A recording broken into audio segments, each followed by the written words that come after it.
Bien-aimés dans le Seigneur, peuple de Dieu, mes chers amis, bonjour et bienvenue à la révélation divine de ce matin. Révélation divine qui aura pour titre « Ose, car Dieu aime les courageux ». Ose, car Dieu aime les courageux. Bien-aimés, peuple de Dieu, pour vous servir ce matin, je suis le pasteur Frankie Evinondoa. Il nous a été annoncé depuis le début de la semaine que pendant cette période de l'Avent, nous allons développer quelques sujets essentiels qui devraient nous permettre de préparer nos cœurs, d'assainir nos vies pour recevoir dans quelques jours le petit Jésus-Christ qui viendra naître pour nous et en nous, pour nous apporter la vie, pour nous apporter la grandeur, pour nous apporter l'élévation. Nous avons développé il y a quelques jours bien de sujets. Et ce matin, le Seigneur nous parle du courage. Je vous invite à lire avec moi dans Josué chapitre 1 au verset 9. Voici ce qui est écrit.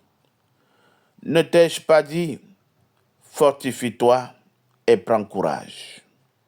Ne crains point et ne t'effraie point, car l'Éternel ton Dieu est avec toi dans tout ce que tu entreprendras.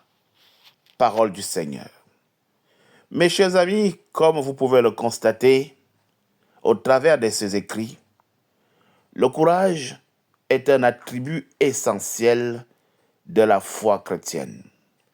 C'est la capacité même de faire face aux défis et aux obstacles avec confiance et avec détermination parce qu'on sait que Dieu est avec nous.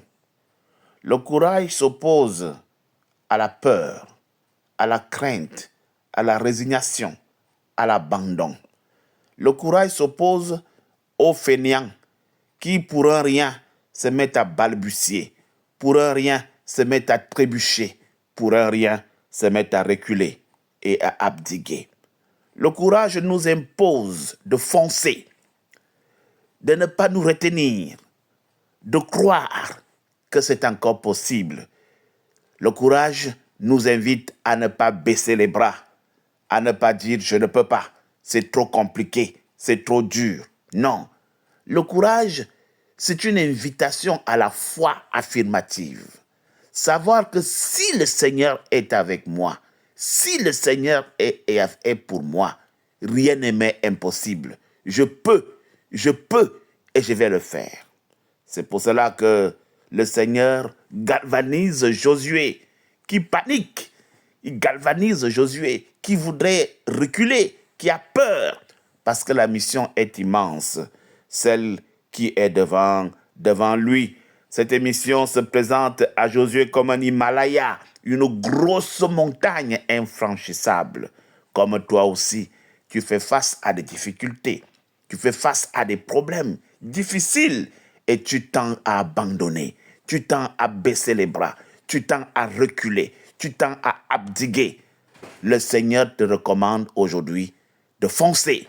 Crois que c'est possible. C'est ça, le courage. Il faut donc oser lorsqu'on est enfant de Dieu. Il faut oser,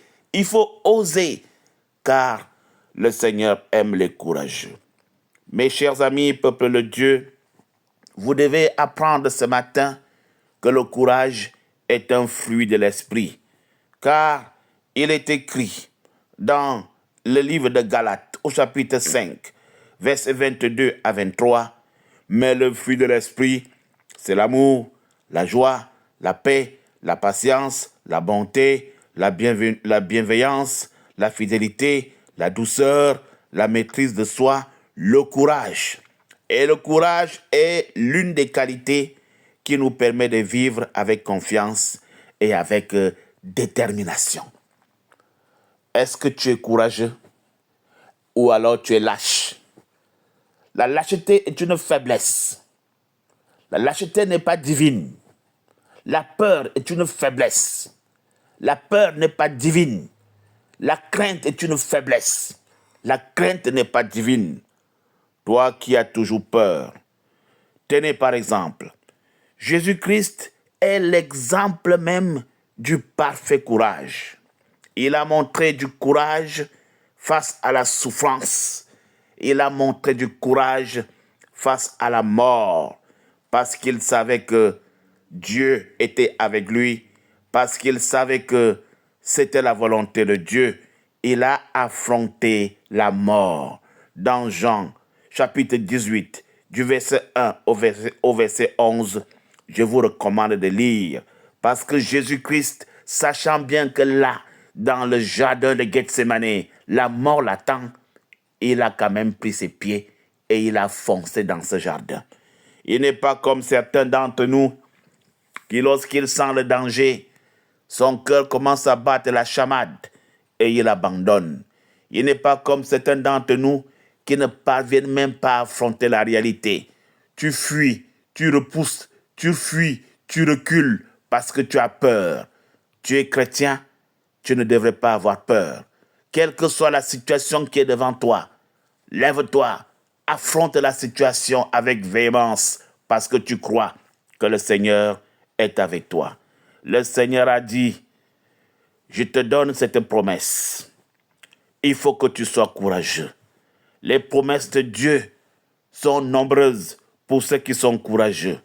Il a dit dans 2 Timothée, chapitre 1, au verset 7, « Car Dieu ne nous a pas donné un esprit de crainte, mais un esprit de force, un esprit d'amour et de maîtrise de soi. » Dieu nous donne la force, il nous donne le courage de vivre avec confiance et avec détermination. Peuple de Dieu, voici quelques exemples. Un chrétien qui a perdu son emploi peut montrer du courage en cherchant un nouveau travail avec confiance et détermination. Beaucoup d'entre vous, vous êtes dans ce cas. Peut-être as-tu perdu ton emploi. Peut-être as-tu perdu ta relation. Peut-être es-tu dans une situation compliquée. Lève-toi de ta maison. Va dehors. Cherche avec courage et crois que le Seigneur est avec toi. Le Seigneur ne t'abandonnera pas. Un chrétien qui est malade doit montrer avec confiance et détermination que la maladie est partie. La maladie est finie. Cette maladie ne me prendra pas. Cette maladie ne me bloquera pas. Essaie de te lever. Essaie de marcher. Si tu ne parviens pas à te lever depuis des jours, lève-toi. Fais des 100 pas dans la maison. Tourne dans la maison. 3 fois par jour. Tourne dans la maison et après sors de ta maison avec courage, car tu sais que le Seigneur t'a parlé ce matin. Je voudrais vous parler d'un chrétien qui est seul parce que tu n'arrives pas à trouver de solution. Prends courage. Cherche à te connecter avec les autres avec confiance. Ne t'isole pas. Ne t'enferme pas. Ne t'abandonne pas. Lève-toi.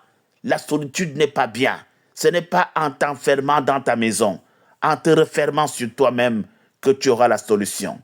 Mais lève-toi, va parler dehors, va rencontrer des gens, va boire une bière, va te balader, va jouer au ballon. C'est ça le courage. Ne laisse pas que les problèmes t'envahissent. Ne laisse pas que la situation compliquée dans laquelle tu te trouves t'envahisse.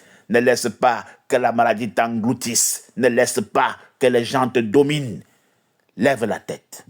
Mes chers amis, peuple de Dieu, oui, le courage est un attribut essentiel, un attribut de la foi chrétienne. C'est la capacité de faire face aux défis, de faire face aux obstacles avec confiance et avec détermination, parce que tu sais que le Seigneur est avec toi. Nous devons nous appuyer sur la parole de Dieu. Nous devons nous appuyer sur la puissance de l'Esprit Saint pour cultiver le courage dans notre vie quotidienne. Ose, mon cher ami, ose, car Dieu aime les courageux. Prions ensemble. Éternel, Notre Dieu, nous te remercions aujourd'hui pour ce don de courage que tu permets de faire face, que tu donnes à tes enfants aujourd'hui, lorsque tu nous galvanises d'apprendre à faire face aux obstacles et aux difficultés que nous rencontrons. Nous te remercions, Seigneur, pour l'exemple de Jésus-Christ qui a montré du courage face à la souffrance, qui a même montré du courage face à la mort. Nous te demandons de nous donner la force et le courage de vivre avec confiance et détermination, même dans les moments les plus difficiles.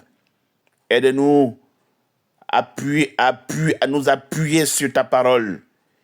Aide-nous à nous appuyer sur ta puissance pour cultiver le courage dans notre vie quotidienne. Donne-nous la foi, Papa. Donne-nous de croire.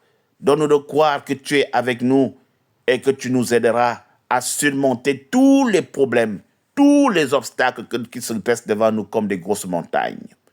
Donne-nous la paix intérieure. Donne-nous la tranquillité de cœur, même dans les moments de turbulence. Seigneur, nous te remercions pour ton amour et pour ta fidélité qui nous manque vraiment. Reste avec nous, Seigneur Dieu. Nous prions au nom de Jésus-Christ, notre Seigneur et Sauveur. Amen. Bien-aimés dans le Seigneur, peuple de Dieu, voilà la révélation divine de ce matin. Au revoir et à demain pour une nouvelle révélation divine.